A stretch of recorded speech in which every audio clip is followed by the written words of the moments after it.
ਪੰਜਾਬ ਦੇ ਵਿੱਚ ਮੁਹੱਲਾ ਕਲੀਨਿਕ ਖੋਲ੍ਹਣ ਦੀ ਤਿਆਰੀ। ਕਹਿੰਦੇ ਪੰਜਾਬ ਦੇ ਵਿੱਚ 500 ਹੋਰ ਨਵੇਂ ਮੁਹੱਲਾ ਕਲੀਨਿਕ ਖੋਲ੍ਹਣੇ ਆ ਸਰਕਾਰ ਨੇ, ਪਰ ਸੱਚਾਈ ਕੁਝ ਹੋਰ ਹੀ ਹੈ। ਦੱਸੋ ਸ਼ਰਮਾ ਜੀ, ਕੀ ਹੈ ਸੱਚਾਈ? ਹਾਂ, ਬਿਲਕੁਲ ਜੀ। ਜੇਕਰ ਸਰਕਾਰ ਦੇ ਹਵਾਲੇ ਨਾਲ ਗੱਲ ਕਰਨੀ ਹੋਵੇ ਤਾਂ ਪੰਜਾਬ ਦੀ ਮਾਨ ਸਰਕਾਰ ਨੇ ਪਹਿਲਾਂ ਹੀ ਕਿਹਾ ਸੀਗਾ ਕਿ ਪੰਜਾਬ 'ਚ ਅਸੀਂ ਮੁਹੱਲਾ ਕਲੀਨਿਕ ਖੋਲਾਂਗੇ, ਤੇ ਉਹ ਮੁਹੱਲਾ ਕਲੀਨਿਕਾਂ ਨੂੰ ਆਮ ਆਦਮੀ ਕਲੀਨਿਕ ਦਾ ਨਾਮ ਦਿੱਤਾ ਗਿਆ ਤਾਂ ਕਿ ਉਹ ਪਾਰਟੀ ਦਾ ਨਾਂ ਲੋਕਾਂ ਦੇ ਜ਼ਿਹਨ 'ਚ ਰਹਿ ਕੇ ਇਹ ਪਾਰਟੀ ਤੁਹਾਡੀ ਸਿਹਤ ਸੰਭਾਲ ਰਹੀ ਹੈ, ਪਾਰਟੀ ਤੁਹਾਨੂੰ ਤੰਦਰੁਸਤ ਕਰ ਰਹੀ ਹੈ, ਸੋ ਪ੍ਰਚਾਰ ਵੀ ਨਾਲ ਹੁੰਦਾ ਰਹੇ। ਫਿਰ ਵੀ ਮੁੱਢਲੇ ਦੌਰ ਦੇ ਵਿੱਚ ਇਹਨਾਂ ਨੇ ਕਿਹਾ ਕਿ 117 ਮੁਹੱਲਾ ਕਲੀਨਿਕ ਅਸੀਂ ਪਹਿਲੇ ਦੌਰ 'ਚ ਖੋਲ੍ਹਣ ਜਾ ਰਹੇ ਹਾਂ, ਤੇ ਹੁਣ ਤੱਕ ਇਹ ਜੇਕਰ ਸਰਕਾਰ ਦੇ ਹਵਾਲੇ ਨਾਲ ਗੱਲ ਕਰੀ ਜਾਵੇ ਤਾਂ 100 ਦੇ ਕਰੀਬ ਮੁਹੱਲਾ ਕਲੀਨਿਕ ਪੰਜਾਬ 'ਚ ਕਹਿੰਦੇ ਚੱਲਦੇ ਨੇ। ਤੇ ਹੁਣ ਮਾਨ ਸਾਹਿਬ ਨੇ ਕੱਲ ਮਤਲਬ ਕਿ ਆਪਣਾ ਫਰਮਾਨ ਜਾਰੀ ਕੀਤਾ ਜਾਂ ਸੰਦੇਸ਼ ਦੇਸ਼ ਸੂਬੇ ਦੇ ਨਾਮ ਜਾਰੀ ਕੀਤਾ ਕਿ ਭਾਈ 26 ਜਨਵਰੀ ਤੱਕ 500 ਨਵੇਂ ਮੁਹੱਲਾ ਕਲੀਨਿਕ ਪੰਜਾਬ ਦੇ ਵਿੱਚ ਕੰਮ ਕਰਨ ਲੱਗ ਜਾਣਗੇ, ਜਿਹਦੇ ਲਈ ਮੈਨੂੰ ਪਤਾ ਲੱਗ ਰਿਹਾ ਕਿ 58 ਦੇ ਕਰੀਬ ਕੁਝ ਡਾਕਟਰਾਂ ਦੀ ਭਰਤੀਆਂ ਵੀ ਹੋਰ ਕੀਤੀਆਂ ਨੇ, ਤੇ ਕੁਝ ਮਤਲਬ ਕਿ ਹੋਰ ਜਿਹੜੇ ਅਪਗ੍ਰੇਡ ਕਰਨੀਆਂ ਨੇ ਕੋਈ ਚੀਜ਼ਾਂ, ਉਹਨਾਂ ਨੂੰ ਲੈ ਕੇ ਵੀ ਬੈਠਕ ਕੀਤੀ ਆ ਤਾਂ ਕਿ ਉਹ ਜੇਕਰ ਕੋਈ ਕਮੀ, ਕਿਉਂਕਿ ਕੁਝ ਸਟਾਫ ਦੀ ਕਮੀ ਦਾ ਵੀ ਸਾਹਮਣਾ ਕਰਨਾ ਪੈ ਰਿਹਾ ਸੀਗਾ, ਸੋ ਉਹ ਸਾਰੀਆਂ ਚੀਜ਼ਾਂ।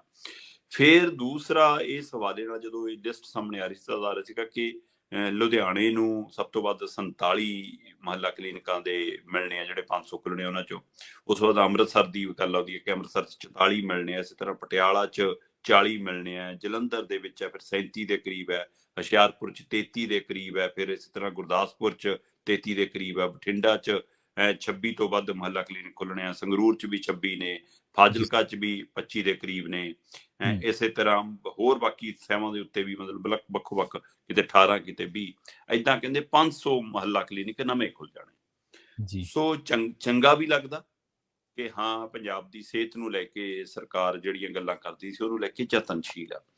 ਫਿਰ ਦੂਸਰਾ ਇਹਦੇ ਨਾਲ ਇਹ ਵੀ ਇੱਕ ਫਿਕਰਮੰਦੀ ਆਉਂਦੀ ਹੈ ਕਿ ਜਿਹੜੇ ਆਪਣੇ ਕੋਲ ਪੁਰਾਣੇ ਸਹਾਇਤਾ ਕੇਂਦਰ ਪਏ ਨੇ, ਮੁੱਢਲੇ ਸਹਾਇਤਾ ਕੇਂਦਰ ਪਏ ਨੇ, ਜਾਂ ਡਿਸਪੈਂਸਰੀਆਂ ਹੈਗੀਆਂ ਨੇ, ਜਾਂ ਫਿਰ ਹਸਪਤਾਲ ਹੈਗੇ ਨੇ, ਉਹਨਾਂ ਦਾ ਮਿਆਰ ਕਦੋਂ ਸੰਭਾਲਿਆ ਜਾਊਗਾ।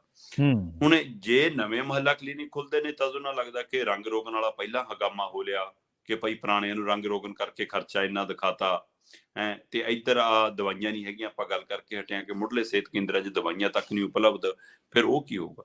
ਸੋ ਹੁਣ ਇਹ ਦੋਏ ਚੀਜ਼ਾਂ ਦਾ ਫਾਰਮੂਲਾ ਸਰਕਾਰ ਨੇ ਕੱਢ ਲਿਆ ਪ੍ਰਵੀਨ ਜੀ। ਸੋ ਜਿਹੜੀ ਤੁਸੀਂ ਕਹਿੰਦੇ ਹੋ ਕਿ ਐਲਾਨ ਤਾਂ ਕਰਤਾ ਸਰਕਾਰ ਨੇ, ਪਰ ਸੱਚਾਈ ਕੀ ਹੈ ਇਹਦੇ ਪਿੱਛੇ?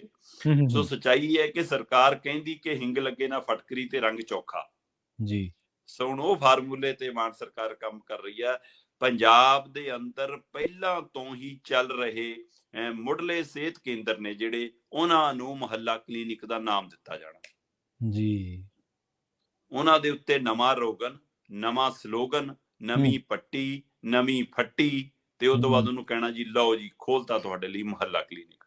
ਉੱਥੇ ਪਹਿਲਾਂ ਹੀ ਕੁਛ ਨਾ ਕੁਛ ਸਮਾਨ ਸਮੂਨ ਵੀ ਹੈਗਾ, ਕੁਝ ਅਮਲਾ ਫਾਲਾ ਵੀ ਹੈਗਾ, ਇੱਕ ਅੱਧਾ ਤਬਾਦਲਾ ਇੱਧਰ ਉੱਧਰ ਕਰਨਾ ਤੇ ਨਵਾਂ ਰੰਗ ਰੋਗਨ ਕਰਕੇ ਉਹਨੂੰ ਐਂ ਚਮਕਾ ਕੇ ਕਹਿਣਾ ਕਿ ਮੁਹੱਲਾ ਕਲੀਨਿਕ ਖੋਲਤਾ। ਸੋ ਇਸ ਲਈ ਪਹਿਲਾਂ ਤੋਂ ਹੀ ਸਾਰਾ ਕੁਛ। ਕੱਲ ਮੁੱਖ ਮੰਤਰੀ ਸਾਹਿਬ ਪਿੰਡ ਸਰਾਭਾ ਸੀਗੇ, ਠੀਕ ਹੈ। ਉਸ ਸਰਾਭਾ ਪਿੰਡ ਦੇ ਸਟੇਡੀਅਮ ਦੇ ਵਿੱਚ ਮਤਲਬ ਕਿ ਠੀਕ ਠਾਕ ਇਕੱਠ ਸੀਗਾ, ਤੇ ਉਸ ਇਕੱਠ ਨੂੰ ਦੇਖ ਕੇ ਫਿਰ ਮਾਨ ਸਾਹਿਬ ਥੋੜਾ ਮਤਲਬ ਜਨਤਾ ਦੇ ਹਵਾਲੇ ਨਾਲ, ਕਲਾਕਾਰ ਦੇ ਅੰਦਰ ਜਿਹੀ ਭਾਵਨਾ ਹੁੰਦੀ ਉਹ ਵੀ ਆ ਜਾਂਦੀ, ਤੇ ਮੁੱਖ ਮੰਤਰੀ ਨੇ ਤੇ ਉਹ ਕਹਿੰਦੇ ਕਿ ਸਰਾਭੇ ਪਿੰਡ ਦੇ ਵਿੱਚ ਅੱਜ ਤੋਂ ਪਹਿਲਾਂ ਕਦੇ ਕੋਈ ਮੁੱਖ ਮੰਤਰੀ ਨਹੀਂ ਆਇਆ। ਠੀਕ ਹੈ।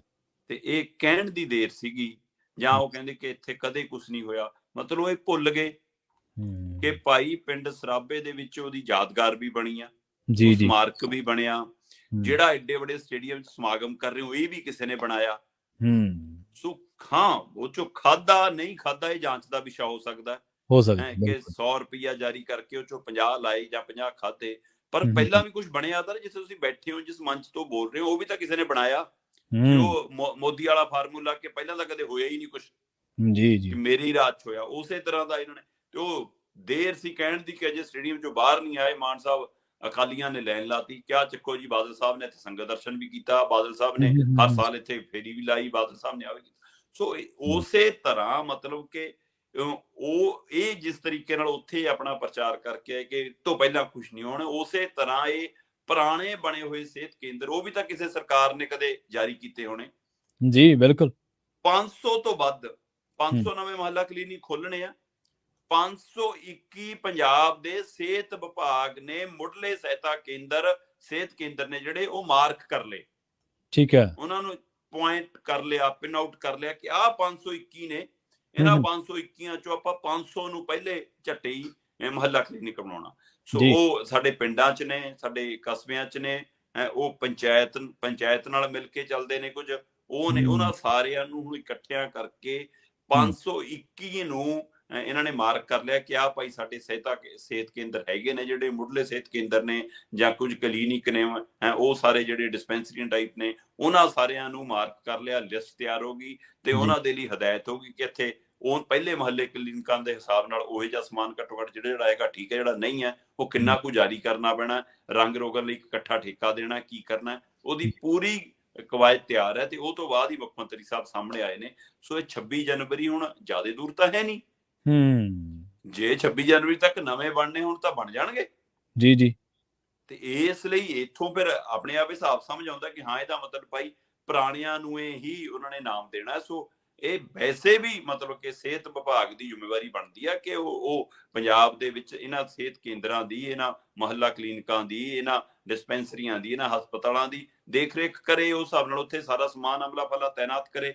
ਪਰ ਹੁਣ ਕਰਨਾ ਹੈ, ਪਰ ਉਹ ਆਪਣੇ ਬੈਨਰ ਹੇਠ ਕਰਨਾ ਹੈ, ਆਪਣੇ ਨਾਂ ਹੇਠ ਕਰਨਾ। ਇਸ ਲਈ ਇਹਦੀ ਮੁਹੱਲਾ ਕਲੀਨਿਕਾਂ ਦੀ ਸੱਚਾਈ ਹੈ ਕਿ ਇਸ ਢੰਗ ਨਾਲ ਆਪਣਾ ਪ੍ਰਚਾਰ ਵੀ ਹੋ ਜਾਵੇ, ਪ੍ਰਸਾਰ ਵੀ ਹੋ ਜਾਵੇ ਤੇ ਕਹਿਣ ਨੂੰ ਵਜੋਂ ਕਿ ਅਸੀਂ ਕੀਤਾ। ਪਰ ਉਹ ਕੇਂਦਰ ਪਹਿਲਾਂ ਬਣੇ ਨੇ, ਬਿਲਡਿੰਗਾਂ ਪਹਿਲਾਂ ਬਣੀਆਂ ਨੇ, ਉਹਨਾਂ 'ਚ ਕਾਫੀ ਹੱਦ ਤੱਕ ਕੁਝ ਨਾ ਕੁਝ ਸਮਾਨ ਵੀ ਹੈਗਾ ਏ, ਪਰ ਉੱਥੇ ਉਹਨਾਂ ਨੂੰ ਨਵਾਂ ਰੂਪ ਦੇ ਕੇ ਮੁਹੱਲਾ ਕਲੀਨਿਕ ਦਾ ਨਾਮ ਦੇਣਾ ਅਸਲੀ ਸੱਚਾਈ ਆ।